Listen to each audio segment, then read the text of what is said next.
नाज़रीन, आपके पसंदीदा प्रोग्राम सच का सफ़र है में एक मरतबा फिर खुश आमदीद। आपने हमारी पिछली किस्त देखी होगी, उसमें पास्टर सैमुअल जवाब दे रहे थे और हमने इनको बीच में टोका क्योंकि वक्त ख़त्म हो चला था। और लेकिन सवाल बहुत से हैं, लेकिन मैं चाहूँगा कि हम गुफ्तगू को वहीं से शुरू करें और खुश आमदीद के साथ उसी सिलसिले को दोबारा से शुरू करें जहाँ हमने ख़त्म किया।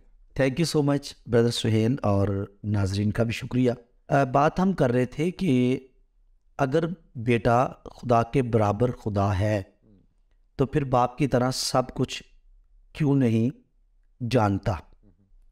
तो इसके ताल्लुक से एक तो मैंने अगर को हटाया, और बाइबल में से हमने देखा कि अगर खुदा नहीं, बाइबल बेटे को खुदा भी कहती है और कोई सानवी हैसियत का खुदा नहीं कहती, खुदा के बराबर खुदा कहती है। और इसकी उसकी बराबरी बाइबल से साबित भी होती है, क्योंकि डिवाइन एट्रीब्यूट्स जो सिर्फ खुदा में हो सकते हैं, किसी और में हो ही नहीं सकते, वो मसीह की हमें ज़िंदगी में शख्सियत में नज़र आ गए हैं। जहाँ तक बात है दो हवाला जात, मत्ती 24:36 और मरकस 13:32, जिसमें लिखा है उस घड़ी की बाबत कोई नहीं जानता।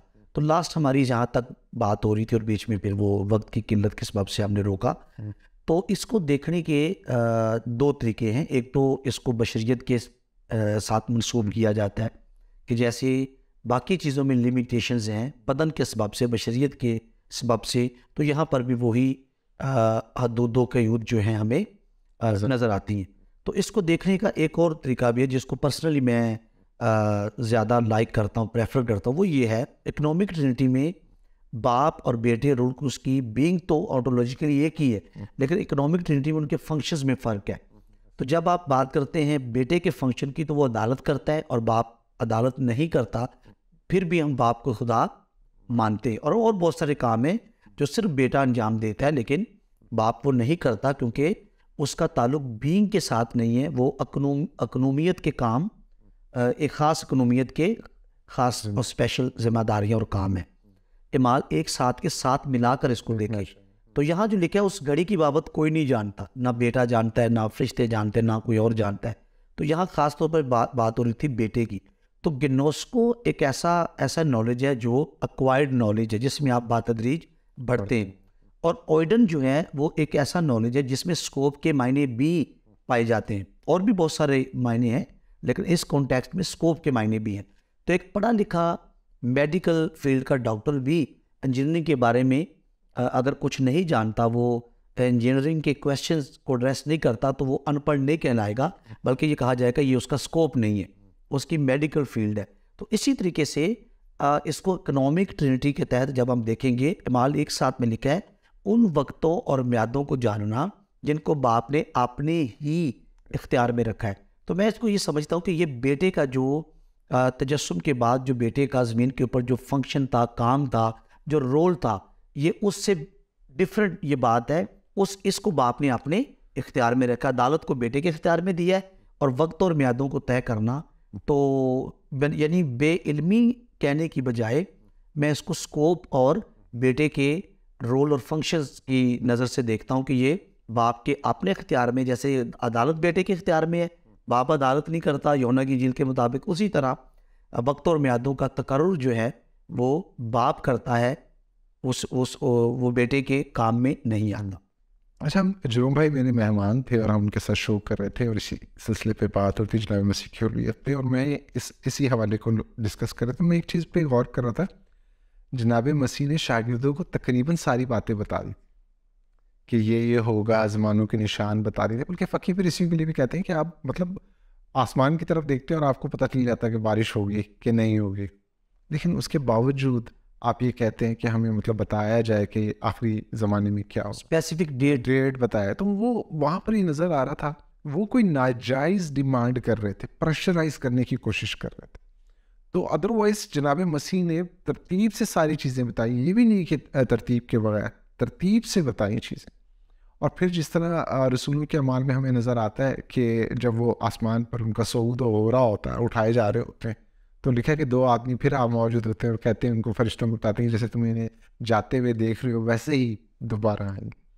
तो ये तो क्लियर वो चीज़ें थी। आप ये कह नहीं सकते हैं कि जनाब मसीह जो हैं इस वजह से अलूही ज़ात नहीं हो सकती। गैब का जो इल्म है इस्तिस्ना 29 में वो उसका मालिक खुदा है।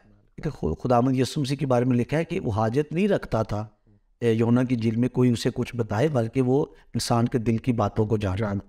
और कई बार उसने अपनी इस वस्फ को जाहिर किया, रिवील किया, अंदर की बात को मालूम करके, गैब की बात को मालूम। आप शागिर्द वो जब एक लिखा है कि खातून आती है चढ़ाई मसीह के पाँव आंसुओं से और उस करना शुरू होते हैं, वो दिल में सोचते हैं या बहुत स्लो सा आपस में बात करते हैं, लेकिन जनाब मसीह को पता चल जाता है। फिर और जब वो एक 12 बरस का जो होता है जिसको छप्पर फाड़ के नीचे उतारा जाता है ना, मफलूज, तो उस वक्त भी लिखा है कि उनके दिलों की बातें जानकर। फिर पौलुस रसूल आगे जाके हमें बताता है कि कम्युनिटी जो कल्चरल है, जो न्यू टेस्टामेंट का जो कल्चर है, उसको अगर आप समझेंगे तो वो लिखा है कि रूह खुदा के जो गहराई की बातें वो जानता है।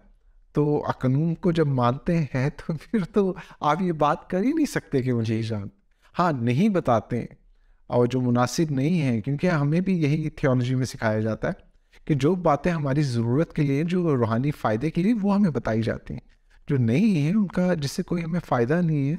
तो जब स्टडी करते हैं बड़े लेवल पर, मास्टर्स PhD लेवल पे जब जा रहे होते हैं, तो हमारे पास काम बहुत ज़्यादा होता है पढ़ने का और लिखने के लिए हमारे पास टाइम कम होता है। तो प्रिसाइज तरीके बताए जाते हैं कि आपने किस तरह से स्टडी को सम अप करने, चीज़ों को बताना होता है। तो इसका ये मतलब नहीं होता कि हमने बहुत सी चीज़ों को स्किप कर दिया, लेकिन जो ज़रूरी है वो काम किए जाते हैं। आपके पास टाइम लिमिटेड होता है, आपके ऊपर जिम्मेदारी दी हुई है। फॉर एग्जांपल, शागिर्दों को आपको पता चल जाए कि यार इस सेकंड के ऊपर आके ना क़यामत होगी, और क़यामत कहाँ लिए कि तौबा करना और सब मसला सही होगा। आप तो दुनिया में इसके साइड इफेक्ट्स बहुत ज़्यादा है। आप तो ऐसे ऐसे गुनाह करेंगे कि शैतान भी कानों पे हाथ लगाए। तो उससे बेहतर है कि ऐसे ना किया जाए। तो जो जनाब मसीह करते हैं वो हिकमत का मंबा है, तो वो बेहतर करते हैं, वो ठीक करते हैं। अगले सवाल की तरफ चलते हैं। अगर बेटा खुदा है तो फिर जब तक बाप उसको कुव्वत ना दे वो कुछ क्यों नहीं कर सकता? और ये 20 क्वेश्चंस एक वननेस फिरके की तरफ से ये तसलीसियों के लिए चैलेंज के तौर पे भेजेगा। आप क्वेश्चन की नेचर देखिए कि सारे क्वेश्चंस का जो अटैक है वो बेटे पर ही है और बेटे की अलूहियत पर है। अगर बेटा खुदा है तो फिर जब तक बाप उसको कुव्वत ना दे वो कुछ कर नहीं सकता। हवाला जात कोट किए गए हैं, यूहन्ना की झील 5वां बाब 19वीं आयत, 30वीं आयत, 6ठे बाब की 38वीं आयत। अगर आप यूहन्ना की झील का 5वां बाब देखें तो इसी 19वीं आयत को पढ़ें या थोड़ा सा ऊपर नीचे पढ़ें तो आपको ये नज़र आएगा, बेटा वही करता है जो बाप को करते देखता है। अब खुदा के बारे में एक बात आपको नज़र आती है कि खुदा को ना उसे किसी इंसान ने देखा है, ना देख सकता है। यानी अगर क्राइस्ट सिर्फ इंसान है तो वो बाप को काम करते हुए देख कैसे सकता है? ये दावा क्राइस्ट का उसकी अलूहियत का सबूत है कि वो बाप को देखता है, काम करते हुए देखता है। और जैसे बाप काम करता है वैसे ही बेटा काम। एक तो यहाँ पर आपको नजर आता है कि सिर्फ इंसान तो देख ही नहीं सकता, और क्राइस्ट कह रहा है कि बेटा वही करता है जो बाप को करते हुए देखता है। दूसरी बात, यहाँ लफ्ज क्या है जी? आपसे कुछ नहीं कर सकता। अगर क्राइस्ट, बल्कि मैं इस लफ्ज को यूहन्ना 5:19 को कि बेटा आपसे कुछ नहीं कर सकता, इसको क्राइस्ट की हक में अलूहियत के सबूत के तौर पर लेता हूँ। वो कैसे? वो इस तरह के कोई आप सिर्फ ह्यूमन उठाएं, मुझे अरबों इंसानों में से कोई एक इंसान दिखा दें जो इंसान है, उसके पास अकल है, शऊर है, और वो कहे जी मैं आपसे कुछ नहीं कर सकता। ह्यूमन डिज़ाइन ऐसा है कि वो सब कुछ आपसे करने के लिए ही बनाया गया। उसको आज़ाद मर्जी दी गई है, फ्री विल उसके पास है, शऊर उसके पास है। तो सिर्फ ह्यूमन तो ये जुमला बोल ही नहीं सकता। तो क्राइस्ट ने फिर क्यों बोला? क्राइस्ट ने इसलिए बोला कि क्राइस्ट ये बोल सकते हैं। जब आप चूँकि हमारा वक्त भी मुख्तसर है और फिर हम बात कर रहे हैं ख़ास क्वेश्चन के एंगल से बात कर रहे हैं, जब आप तसलीस के उसमें नज़रिए के मुताबिक देखते हैं तो हम 3 पर्सन्स एक ज़ात और उनकी विल भी हम एक विल मानते हैं। हर इंसान की एक अपनी मर्जी है और वो अपनी मर्जी से खुद मुख्तार है और खुद मुख्तार तरीके से सब कुछ कर सकता है। आदम फल खा सकता है खुदा के हुक्म के खिलाफ। तो अगर बेटा सिर्फ इंसान होता तो वो भी अपने आप से सब कुछ करने के काबिल होता और काबिल था। ये बात कि आपसे कुछ नहीं कर सकता ये बात गहरी है, ये उसकी उस तरफ जाती है कि बीइंग भी एक है और उनकी विल भी एक है और वो बाप की मर्जी से यूनाइट है और वो आपसे कुछ नहीं कर सकता, यानी अब वो बशरी जामे में भी है। तो आप इसको ऑन्टोलॉजिकली जब आप समझेंगे कि इसका इतलाक आप करेंगे कि मसीह यसू अल्लूहियत लाही पर्सन होते हुए उसकी और बाप की मर्जी यूनाइट है। हाँ, ये बात उससे बशरी एतबार से ज़रूर कही, मेरी नहीं बल्कि तेरी। तो हमें समझना है कि उस वक्त वो बशरी ज़ात को भी इख्तियार किए हुए है, कर चुका है, और वो कार्नेटेड सन ऑफ गॉड जो है वो ज़मीन पर ज़िंदगी गुजार रहा है। लेकिन यहाँ आपसे कुछ नहीं कर सकता, वो अपनी मर्ज़ी और अपनी विल को बाप की मर्ज़ी और बाप की विल जाहिर करता है और उनमें यकताई और यकसुई दिखाता है। मतलब आप ये कहना चाह रहे हैं कि कोई इंसान ये बात कर ही नहीं सकता, उसको अलूही होना चाहिए, अलूही ज़ात उसमें अंसर होना चाहिए, अदरवाइज ये मुमकिन नहीं है कि एक मतलब आपने एक इजाफा भी कर दिया कि कोई देख ही नहीं सकता। पहली बात ही जी, वो नज़र ही नहीं है, वो कुव्वत ही नहीं है।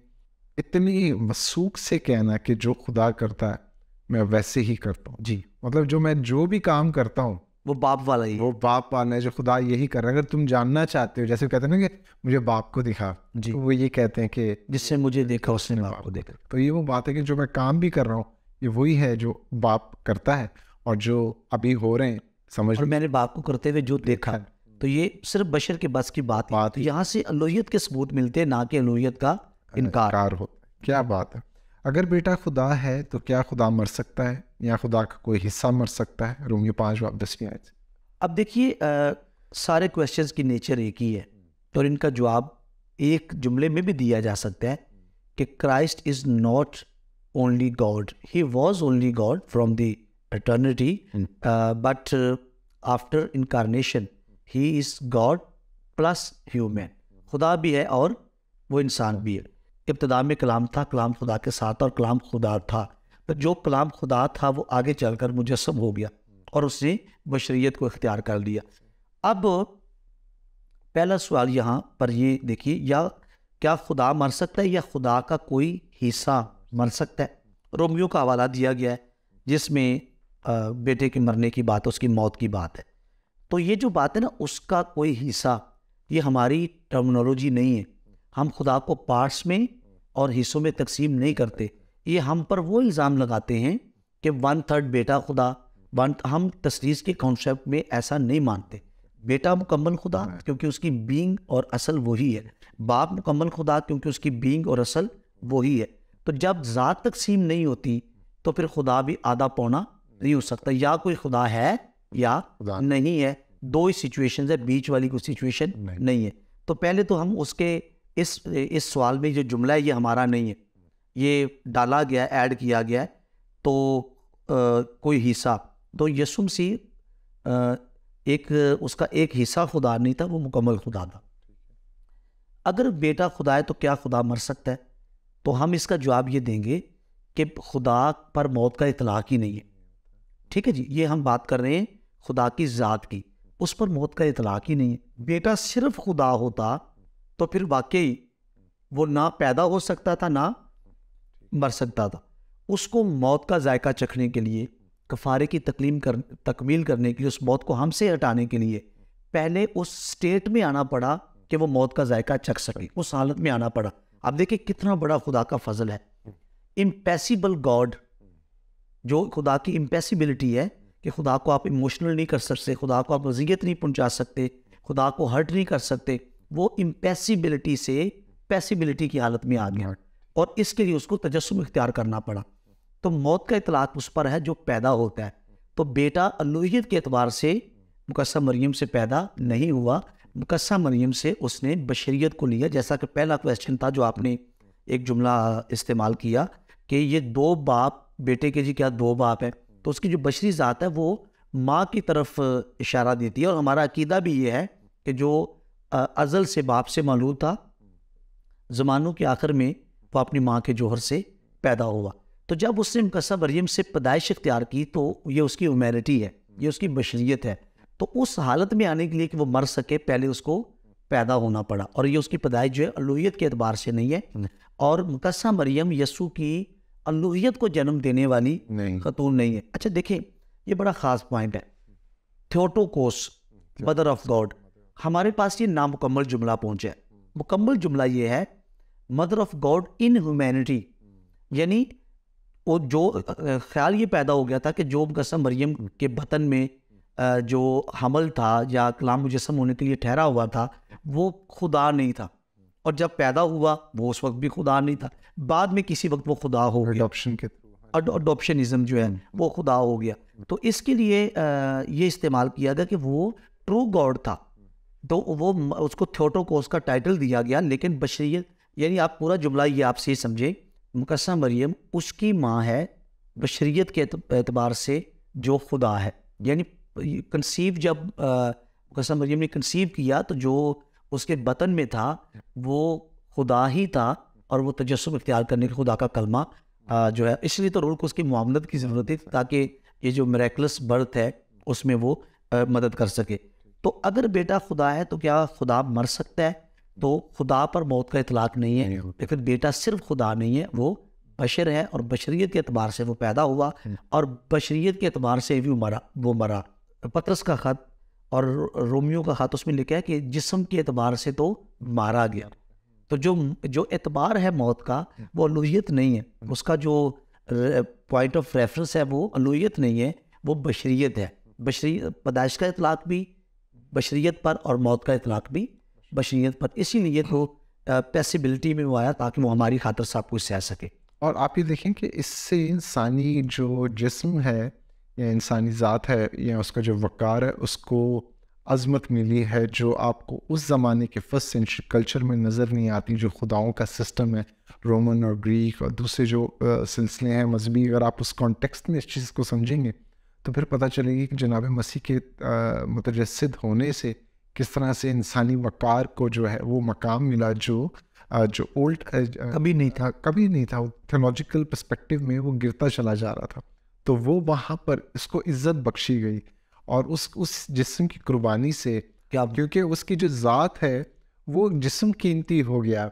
और वो आप देखें जब जिस्म जो निशान सलीब, जो मौत और हैबत और नफ़रत और कराहियत और खौफ का निशान था, वो ज़िंदगी का निशान बन गया, सलीब का निशान जो है। देखिए पुराना आदम, पहला आदमी, वो रिजेक्टेड था, खुदा उससे खुश नहीं था।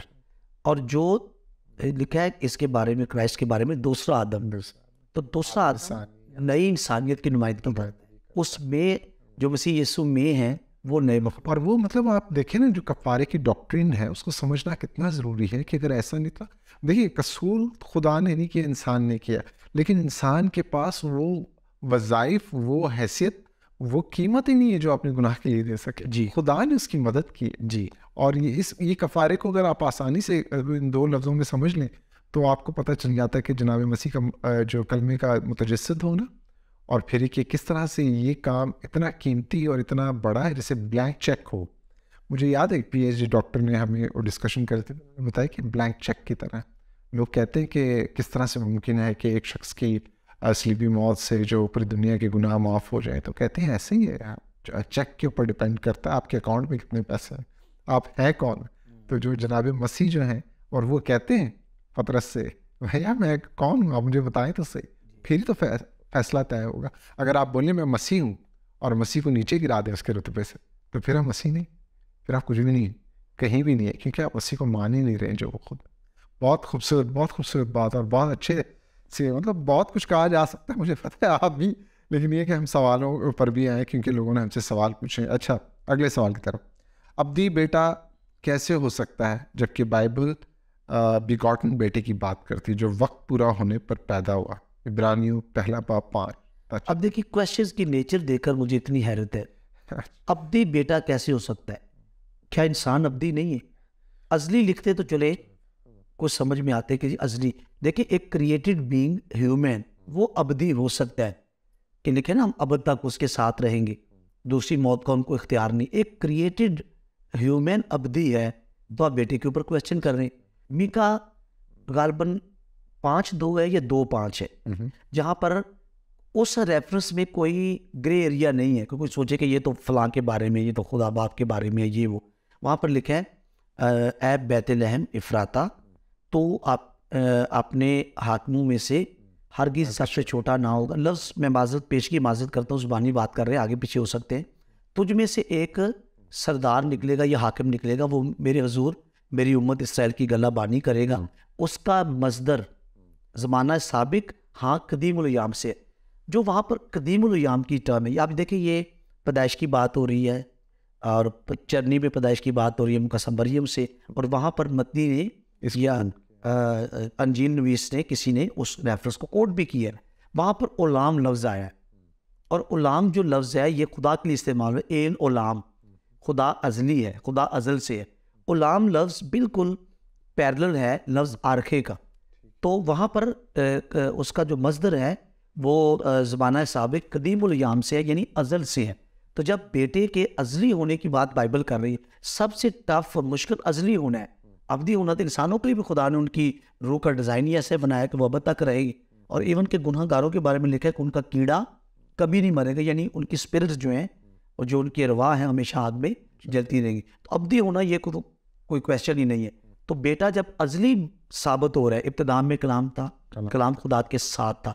यहाँ इब्तिदा के लिए जो लफ्ज़ है वो आरखे है, जिसके बहुत सारे मीनिंग्स हैं, और उनमें एक जो है वो इस कॉन्टेक्स्ट में अज़ल का मतलब भी है। तो अच्छा, जबकि बाइबल बीगॉटन बेटे की बात करती है, इसके लिए जो स्कॉलर्स है वो क्या कहते हैं, ये this is our linguistic problem, हमारी लैंग्वेजेस की प्रॉब्लम है। इस रिलेशन को ताबीर करने के लिए कोई सूटेबल वर्ड्स हमें लैंग्वेज देती नहीं है, तो हमें वही लफ्ज़ इस्तेमाल करने, बिगेट, बिगॉटन, तो हमें लफ्ज़ वही इस्तेमाल करने जो लैंग्वेज हमें देती है। लेकिन हमारा मकसद इसमें बाप और बेटे का रिलेशन दिखाना है कि बाप और बेटे का जो रिलेशन है, यानी अकरूम अव्वल और अकरूम दोम का जो रिलेशन है वो बाप और बेटे का है, और इस रिलेशन से मुराद हमारी जोहर की यकताई है। अगर कोई खुदा के बेटे पर ईमान रखता है और कहता है जी मेरा बेटे पर ईमान है, जैसा कि लिखा है अगर ये बाप और बेटे पर ईमान ना रखा जाए तो ईमान मुकम्मल ही नहीं है। तो बेटे पर दुरुस्त ईमान ये है, सिर्फ हम कह दें जी मैं खुद यसू को खुदा का बेटा मानता हूँ, ठीक है जी, ये सिर्फ कह दें तो ये काफ़ी नहीं है। बिब्लिकल एंगल से उसको समझना और मानना, और बिब्लिकल बिलीफ के तहत मानना कि जो असल और जोहर बाप का है वही असल और जोहर जो है वो बेटे का है। और क्योंकि जी बाइबल बिगॉटन बेटे की बात कर, जो वक्त होने पर पैदा हुआ, इब्रानियों का उन्होंने आगे हवाला कोड किया हुआ। ये जो बात है जो वक्त होने पर पैदा हुआ, ये गलतियों 4:4 में लिखा है। तो वहाँ पहले प्री एग्जिस्टेंस दिखाई गई है और फिर उसकी पैदाइश बताई गई है। वही बात है ये साया वाली, हमें एक बेटा बख्शा गया और हमारे लिए एक लड़का तवल्लुद हुआ। बतौर बेटा हमें बख्शा गया, खुदा ने अपना बेटा जहान को बख्श दिया, और फिर वो बशरियत के अतबार से तवल्लुद जो है वो मलूद होता है या बुलूद मुकद्दस कहलाता है। अब ये जो रेफरेंस है गलतियों का, इसमें लिखा है जब वक्त पूरा हो गया तो खुदा ने अपने बेटे को भेजा। अब भेजा वही जाता है जो पहले से मौजूद हो, जिंदा बाप ने मुझे भेजा है। तो खुदा ने अपने बेटे को भेजा जो औरत से पैदा हुआ। अब उसके आने का आगे तरीका बताया गया कि वो हवा में तहलील होकर नहीं आया ना, उसका उतार नहीं हुआ, वो एक हकीकी पैदाइश के शरीयत के मुताबिक, उनके सिस्टम के मुताबिक, जिस सिस्टम के मुताबिक, और ट्रू ह्यूमैनिटी इख्तियार करके ताकि इंसानों का नुमाइंदा हो सके और कफारा दे सके। तो खुदा ने अपने बेटे को भेजा जो औरत से पैदा हुआ। अच्छा ठीक है, आपने यहाँ पर बिगोटन का लफ्ज़ ले लिया, इकलौता आपने छोड़ दिया। अगर बिगोटन से आपको कुछ समझ नहीं आती तो इकलौता बेटा सुहेल भाई, ये मसीह की लोहियत का सबूत। बेटे तो यहूदी भी अपने आप को खुदा के बेटे कहते हैं, बादशाह नबी सब कुछ, सब तो मोनोगेनीस जो है वो सिर्फ इकलौता। और ये और इसको आप देखिए इब्रानियों में, इसको आकर देखिए पहले बाब में, वो फरिश्तों से इसी कदर बुजुर्ग हो गया जिस कदर उसने मिरास में उनसे अफजल नाम पाया। अब मिरास बेटे को मिलती है और मिरास में उसने क्या अफजल नाम पाया है, जोहर की यकताई, उसका और बाप का जोहर होगा। फरिश्तों में से कब किसी से उसने कहा कि तू मेरा बेटा है, आज तू मुझसे पैदा हुआ। फरिश्ते निस्बती बेटे हैं, सिफाती बेटे हैं, जिनको अय्यूब की किताब में, सर एक छोटी सी चीज़ है जी, आज मुझसे पैदा हुआ जी, है ना, कोई औरत का नहीं लिखा कि भाई मैं उधर जाऊंगा फलां शहर में, इधर वो होंगी और फिर ये पैदा होंगे जी। कोई लोहियत के एतबार से वो बाप से मालूम है, और वो बशीर के एतबार से ज़मानों के आखिर में अपनी माँ से पैदा हुआ। क्वेश्चन इतना टफ नहीं है, हमने उससे टफ बनाकर उसको पेश करने की कोशिश एड्रेस किया है ताकि उनको पता चले कि ये अब्दी होना तो ये कोई कमाल की बात नहीं। पास्टर जी मुझे ऐसा लगता है कि ये ना जैसे बच्चे खेल रहे होते हैं ना, अकड़ पकड़ मम्मी, वो आपस में बैठ गए, तो वो उस तरह की कोई मुझे लगता है कि लट्टू शट्टू चलाते हैं अकेले आपस में बैठ के ना, कोई स्कॉलरली लेवल पे गुफ्तगू नहीं होती कि जो उसकी जो कंटिन्यूस जो फेल जारी है, जो मौलूद के हवाले से लॉजिकल उसमें जो उन्होंने आगे एक्सप्लेन भी किया, कंटिन्यूटी है और ये एक सिलसिला है जिसको आप, और ज़ुबान की जो उसमें ज़ुबान में सलाहियत नहीं है कि खुदा को ठीक तौर से बयान कर सकते।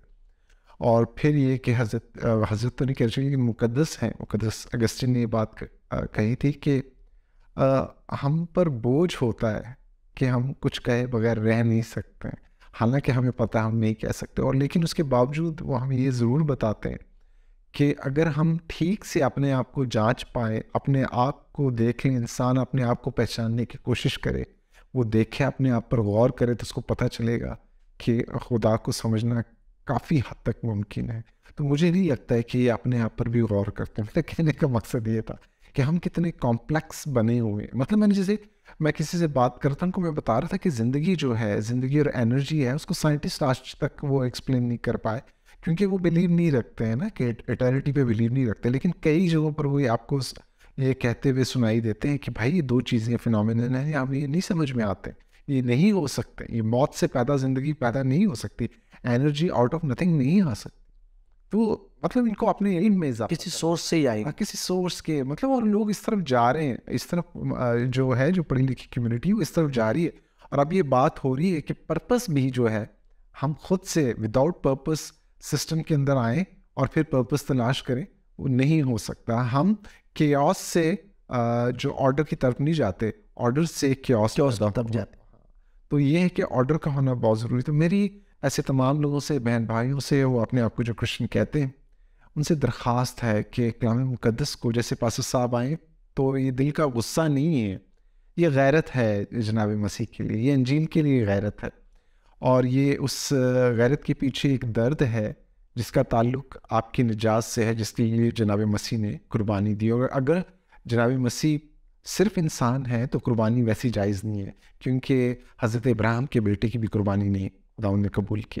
तो आपको ये चीज़ें समझनी पड़ेगी, थियोलॉजिक इसको समझ होने नहीं दी उन्होंने, मतलब उसको वो नहीं है, क्योंकि खुदा का मयार बहुत बड़ा है, उसको कोई खुश नहीं कर सकता। और वो मेंढों का, बैलों का, बकरों का ना तो खून पीता है, ना उनका गोश्त खाता है, उसको कुर्बानी किसी बड़ी की चाहिए, और हमसे वो प्यार करता है, क्योंकि हम उसकी शबी पर, उसकी सूरत पे बने। इस छोटी सी बात के साथ, इस इल्तमास के साथ कि ये सीरीज़ देखते रहें पास्टर सैमुअल के साथ जो हम प्रोग्राम कर रहे हैं, ताकि हम अपने ईमान को रख सकें और अपनी निजात को हरगिज़ ना खो।